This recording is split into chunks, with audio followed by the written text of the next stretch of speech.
What is up, weather enthusiasts? I'm your host, Pat's Path Predictor. Let's get right into the weather. Alright, so here's the situation we have for you, ladies and gentlemen. Tropical storm Alberto made landfall earlier this morning. It is now a tropical depression that is causing very catastrophic flash flooding across Texas and Mexico as of right now. We have Invest 92L that is trying to organize and develop. It's experiencing a little bit of dry air at this current point, but the chances from the NHC have rapidly increased over the last 24 hours, so we're going to have to pay close attention to that. And we're also looking at this area right here. Let's go ahead and pause the satellite and show you what I'm thinking about, looking at coming off the coast of Africa.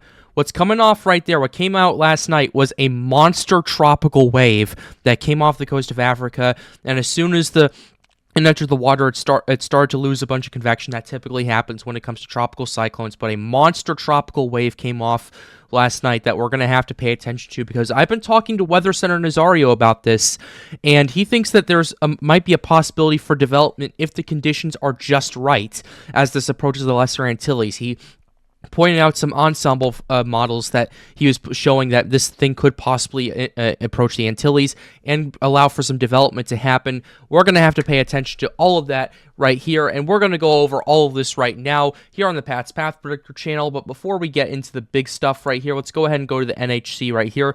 Alberto is now a tropical depression. Overall, I am not too worried about it right now, except for flash flooding and all that stuff. It is moving at 18 miles per hour. Right now, central pressure is 999 millibars, which is pretty impressive for it being that low, considering how low the winds are. We have this area of interest right there, and we have this area of interest, which is 92L right here. Let's go ahead and start with 92L, since that poses the greater threat as of right now. A small area of low pressure located about 150 miles northeast of the northernmost Bahamas continues to produce disorganized shower and thunderstorm activity. While environmental conditions are only marginally conducive due to nearby dry air, further development of the system could lead to the development of a tropical depression while the low moves west-northwestward at 10 to 15 miles per hour and approaches the northeastern coast of Florida or the Georgia coast early on Friday. An aircraft reconnaissance is en route to investigate the system. Let's actually go ahead and take a look at that, see if they're on their way right there. Yeah, they are. It appears right now, yep, they are getting there as of right now. They are on their way there right now. We're going to get some more data in the next hour or so. It probably won't be ready by the time I'm done recording this, but I will check for you guys before we end, just to be transparent and just to kind of look at all the facts as they are laid out right now. Let's go ahead and pull up to this area of interest right there. This one is what I'm paying attention to the most right here, because do I think it's because this has a possibility of getting to a relatively strong tropical storm, and even worse, it could cause even more flash flooding to all the areas that were already impacted by Alberto just in the last 24 hours. So here's what we have going on. A broad area of low pressure is forecasted to form over the southeastern Mexico and northern Central America on Friday. Environmental conditions appear conducive for gradual development after the system moves over the Bay of Campeche on Saturday, and the tropical depression could form over the southwestern Gulf of Mexico this weekend while it's moved slowly west-northwestward or northwestward. Currently, the chances are 20% in the next 48 hours and 50% in the next 7 days. So this is a very big situation that we're going to have to pay attention to right now. It's kind of influenced by the Central American gyre once again, and it is expected to move into the Bay of Campeche, and it's expected to just sit there over the water for a couple of days before making landfall near Veracruz or areas in north of that, which will cause even more flash flooding to all the areas that are already being impacted right now. So we're going to have to take this very, very seriously, and we also have that tropical wave. It's not been tagged by the NHC just yet, but I do expect them to at least take a look at it as of right now. This is going to be a situation that we're going to be watching out for the next few days. I'm not expecting the NHC to tag anything in the next 24 hours or anything like that. I expect them to maybe wait a few days, wait for some more model runs to come in, and wait to see what the conditions look like as this wave approaches the Lesser Antilles. But regardless, this is our first monster wave of the season right here, and typically we don't start seeing these kinds of waves unless we see, hey, there might be some potential development with this, although some of those waves have even fizzled out due to dry air, wind shear, all that stuff. I actually want to go ahead and check the dry air over there. Yeah, there's going to be sitting over quite a bit of moist air for the next few days. There is a bit of dry air in parts of the main development region right now, but overall, I'm not too worried about that right now, and I'll show you the forecast just to kind of give you an idea of what this might end up doing right here. So we'll have to pay close attention to that. And similar with 92L, there is a little bit of dry air to the south, but it looks like it's kind of fighting that right now, and it's doing a decent job of doing that so far. But right now, it's just something to keep a very close eye on as of right now. So we'll have to take a closer look at it as we continue to get more updates on it. But overall, this is a situation where I am looking at it, and yeah, regardless if this thing develops right here or not, you're still going to get impacts if you're in Florida. You're still going to get impacts if you're in Georgia, or maybe even possibly the Carolinas. We don't know. It might be a little too small for that. Just stuff to take a look at right now. But regardless of what I'm thinking, we're going to go ahead and show you the conditions to kind of see what kind of possible conditions could allow for all of these systems to organize and develop as we continue to move on into the next few days or so. Let's start with the global sea temperatures. This is the updated sea surface temperature map for much of the area. As you can see, the quote-unquote cold wake that tropical systems typically leave, Alberto did absolutely nothing with that, mainly because it was a 40-mile-per-hour tropical storm, well, organized to a 50-mile-per-hour tropical storm, and then made landfall. And even though, yes, it was large, a lot of the rain was inland, and overall didn't allow for much upwelling or anything like that, which is why I'm so worried about this new tropical system that is currently over the Caribbean, expected to move through the Yucatan and enter the Bay of Campeche again, and go through the same waters that are absolutely going to be around the same as of right now. And yeah, it's something I'm worried about, something I'm paying attention to, because what I'm noticing with this next area of interest is Alberto, remember, it was a massive tropical cyclone. It was massive. It didn't consolidate in time for it to really get its act together. This tropical system does look like it's a bit more consolidated. It's not as large as Alberto, and it looks like there's a tighter pressure gradient around it, which is what I'm paying attention to, at least in terms of the whole situation dealing with development right there. So that's the global sea temperatures right there. As for where Invest 92L is, right now it's over an area of about 26 degrees Celsius waters right there. It's good for tropical development right there. It's good enough for that. But nothing more than like maybe a weak to moderate tropical storm, and the system's moving too fast for it to really organize to anything faster than maybe 45 miles per hour if it decides to jump the gun in the next 12 hours. So overall, I'm not too worried about that. And then you have this tropical wave that's going to be over the coast of Africa right here. I can actually go ahead and move this over here to kind of give you a visual illustration of that.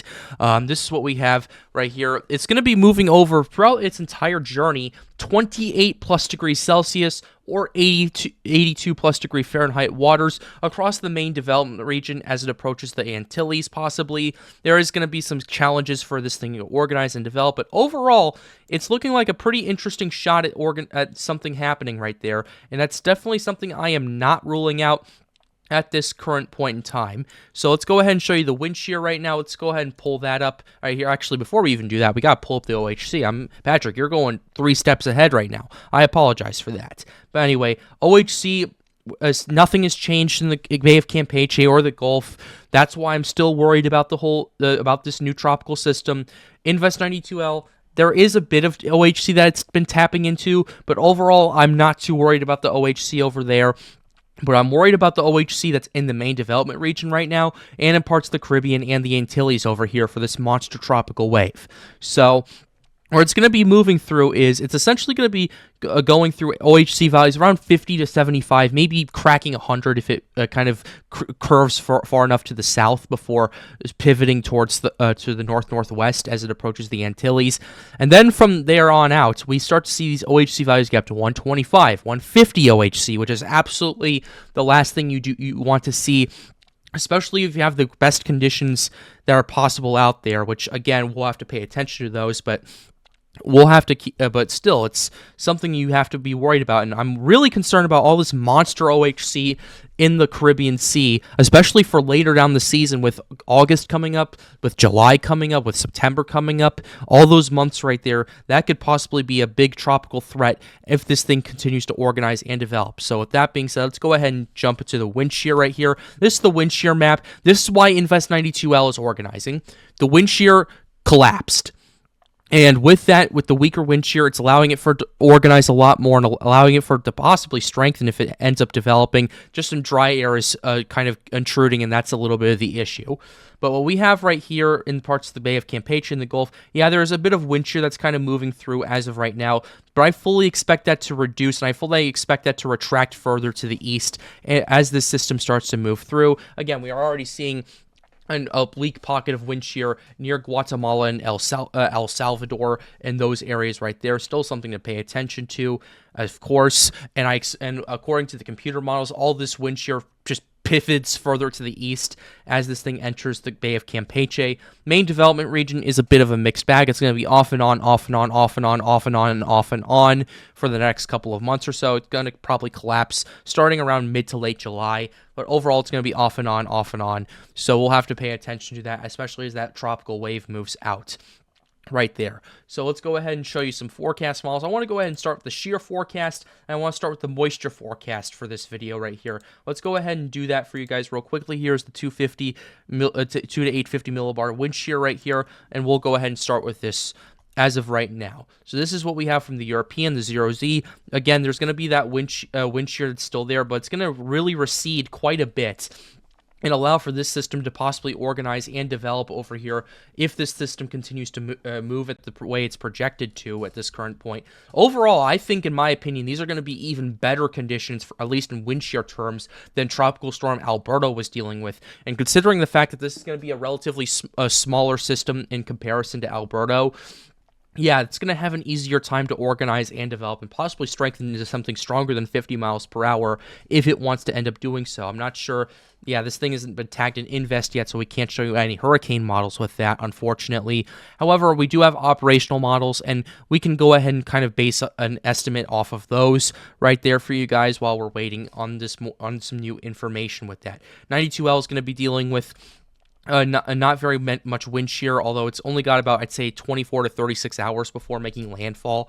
So overall, unless it battles out the dry air and winds, essentially, we're going to not see much strengthening in terms of that. But going out of the way a little bit to the North Atlantic as a whole, the wind shear is going to be a bit interesting to take a look at, especially in the next 5 days or so. Let's go ahead and move out to about 5 days or 5 days out. We're still going to see a lot of wind shear over here in parts of the northern Lesser Antilles, parts of the northern main development region, and it's going to be interesting to take a look at right there. And it's the entire main development region. You don't have very much wind shear, nor do you have much wind shear in the Gulf of Mexico and Caribbean Sea, which essentially, that coupled with if you have enough moist air and enough vorticity for it to support, it's going to be a bit interesting in the next few days, if you know what I mean. But anyway, here's what we're looking at right now. We're looking at some organization and it's just kind of an off and on wind shear vibe right now. There is a bit of a ridge that develops that allows for some strong wind shear in the northern part of the MDR, but overall, I'm not too worried about that. It's going to fluctuate as we get more data right here. So that's the European shear forecast. I want to go ahead and show you the moisture forecast right now. What Invest 92L is dealing with is a bit of a dry air intrusion, and according to this, it's going to do one of two things. Either the dry air is going to cut it off completely and choke it out of existence, and just it's going to be a huge rain mess is when it makes landfall in Florida or Georgia, or the wind shear is not the wind shear, but the 92L is going to battle the system, battle the dry air, and allow for a possible organization and development. One of those two things is possible. I would give both of them a 50-50 chance as of right now. So now, speaking of which, we're going to go ahead and go to this area of interest in the Gulf right here. We're going to see a bit of a dry air invasion for a little bit for the western half of the Gulf, but then you're going to see a huge moisture infusion. It's about the similar scale of what we were seeing with Alberto right there, and it's going to be a bit interesting, and it's going to kind of really play into how quickly this thing organizes and develops in the next couple of days or so, and I'll be paying attention to that because essentially, if we can see a situation where we have a tighter pressure gradient, and we have about even better conditions than we saw with Alberto in the Gulf of Mexico, depending on how long it stays over water, will really make or break if this thing organizes and develops and then strengthens right after that in time before making landfall. But overall, it's more of a, you got to pay attention to this Patrick situation than previously. Now let's go ahead and move towards the main development region. Overall, you're going to see a bit of dry air moving, kind of bobbing and weaving and all that stuff. You are going to see a bit of dry air in parts of the Lesser Antilles right there. Although you will see some pockets of moist air and everything like that in the next few days or so. It's going to be a bit of a fluctuation battle, I would say. It's going to be off and on. And tropical development in the Antilles is possible. Just the main question at this point is, how far north is the wind shear and how dry will the air be, essentially? Because, yeah, there is quite a bit of Sahara dust that's still over there. Again, not as much as what we were seeing last year, but still a numerous amount considering what we were dealing with as of right there. So that's what we have with the moisture forecast right there. Let's go ahead and next pull up some operational casts and kind of determine at least what this new tropical wave and Invest 92L is going to do in the next few days or so. We'll start with the European. Overall, the European doesn't want much tropical development. They definitely want a low pressure system with this, maybe a tropical depression, weak tropical storm as it approaches Mexico, makes landfall, and everything like that. And then as for Invest 92L, it's not really picking up on it on the models too well, at least. So overall, I'm just going to kind of disregard the models and just kind of attempt to nowcast this whole system right there, at least for the time being. So we'll pay attention to that, but regardless, something to pay attention to as of right now. GFS is a bit interesting as well. Here's what the GFS 12Z has as of right now. The GFS wants this thing to organize and develop, bringing a lot of rainfall to a lot of these areas. Gets down to about definitely is a closed low, possibly a weak tropical storm as it makes landfall, and does all that stuff. Definitely got to pay attention to that right there and right then. Let's go ahead next pull the Canadian to kind of get a consensus on that. Canadian's pretty interesting because it wants to make landfall near Veracruz, or at least bring more impacts to that region over there. And then you got this thing possibly getting down to a tropical storm making landfall right there. Personally, I think it's going to be a tropical storm, but chances for intensification are there. They've always been there. And this thing does have better conditions to work with. NAFGEM is pretty interesting because they want a moderate tropical storm to make landfall in parts of Mexico and cause even more flash flooding, which, if that happens, that's not going to be very good right there, because a lot of these areas got like 10, 20 inches of rain so far, and that's the last thing you want to see with this thing organizes and develops. Icon model has this thing organizing and developing. It has this thing down to a tropical depression or weak tropical storm closer to the U.S.-Mexico border than Alberta was, which is pretty interesting. Pretty interesting update from last time. So that's what we're dealing with right there. One last check with the Hurricane Hunter Reserve aircraft right there. Yes, they are in the system. No drops have been issued right there, but they are in, and I will keep you updated as the reconnaissance starts to come out. But with that being said, we're going to go ahead and close the video out right here. I really hope you enjoyed it. Be sure to leave a like and subscribe to the channel if you are new. It helps us out, helps us make more videos like these. The goal of this channel, as always, is to get more people engaged with weather, and if you want to come help us out and you just want to come chill and vibe with us on Storms United, be sure to join the Storms United Discord server. A link to that is right over there. And with that being said, have a wonderful day, guys. Stay safe.